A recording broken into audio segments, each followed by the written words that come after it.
ان عدت الشہور عند اللہ 12 مہینے پیدا کرنے والا کوئی سائنسدان نہیں، کوئی غیر ملکی نہیں، اور کوئی آج کا روشن خیال نہیں ہے، نہ آج کا کوئی ایجوکیشن یافتہ ہے، بلکہ 12 مہینے پیدا کرنے والا خالق کائنات ہے۔ اسی لیے اللہ نے قرآن میں اعلان فرما دیا ہے، اللہ کو پتہ تھا 1400 سال کے بعد ایسی گرو پیدا ہوں گے جو اللہ کے تخلیق کے پہ بھی اعتراضات کریں گے، دن اور رات پہ بھی اعتراض کریں گے، مہینوں پر بھی اعتراض کریں گے۔ اللہ نے قرآن میں بیان کر دیا ہے، ان عدت الشہور عند اللہ 12 مہینے پیدا کرنے والا کوئی انگریز، کوئی سائنسدان، کوئی ڈاکٹر نہیں، کوئی ایجوکیشن یافتہ نہیں ہے، بلکہ خالق کے کائنات میرا اور تیرا رب ہی ہے۔ ہاں، منہا 4 حرم، 4 مہینے بڑے حرمت والے ہیں۔ فرمایا ذی قعدہ، ذی الحجہ، محرم، یہ 3 مہینے، یہ 3 ہو گئے۔ فرمایا چوتھا مہینہ وہ ہے جو جمادی الثانی اور شعبان کے بیچ میں ہے، اور جمادی الثانی اور شعبان کے بیچ میں جو مہینہ ہے اس کو رجب المرجب کہا جاتا ہے۔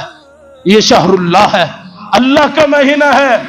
ہمارے ہاں ویسے اس کو مہینے کو خدا تعالیٰ کا مہینہ کہا جاتا ہے، یہ اللہ کا مہینہ ہے، اور اس مہینے میں اللہ کی قربت زیادہ ہے۔ سب مہینے اللہ نے پیدا کیے ہیں، لیکن ایک مہینہ ایسا ہے جو اللہ نے خاص کر کے اپنے لئے رکھا ہے، تو وہ خاص کر کے جو اپنے لیے مہینہ رکھا ہے، جس میں جو بندہ عبادت کرتا ہے ثواب زیادہ ملتا ہے، جس میں جو عبادت کرتا ہے اس کو اجر زیادہ ملتا ہے، اور وہ رجب المرجب کا مہینہ ہے۔ جس طرح میرا ایک بندہ خاص ہوتا ہے، ایک بندہ آپ کا خاص ہوتا ہے، ایک بندہ کسی وزیر کا خاص ہوتا ہے، ہم تو آج کی دنیا میں ان کا بھی لحاظ رکھتے ہیں، یہ وزیر کا آدمی ہے، یہ فلاں منسٹر کا آدمی ہے، یہ ملک صاحب کا آدمی ہے، یہ چودھری صاحب کا آدمی ہے، ہم اس کا خیال رکھتے ہیں۔ تو پھر یاد رکھو والرجب شہر اللہ، یہ مہینہ اللہ کا مہینہ ہے، ہمیں اس کا پورا خیال رکھنا چاہیے۔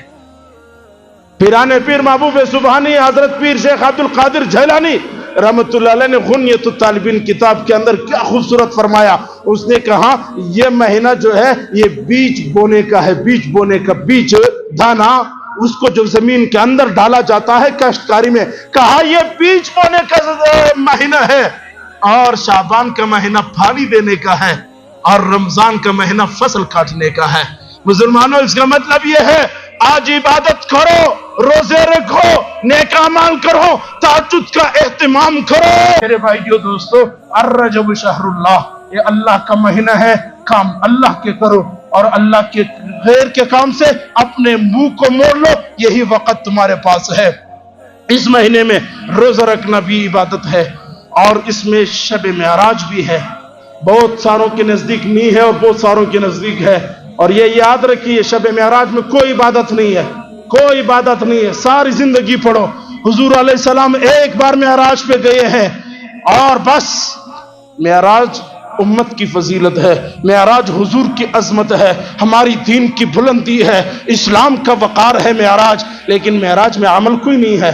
دیکھو جی، معراج کی شب میں عبادتیں شروع ہے، اور جی جناب بکرے دمبے گائیں ذبح ہو رہے ہیں، اور جناب دیگے چڑھائے جا رہے ہیں، یہ کوئی اعمال نہیں ہے۔ ایک صحابی نے نبی علیہ السلام سے فرمایا یا رسول اللہ، دل چاہتا ہے روزہ رکھوں۔ نبی علیہ السلام نے فرمایا ہر مہینے میں 3 روزے رکھا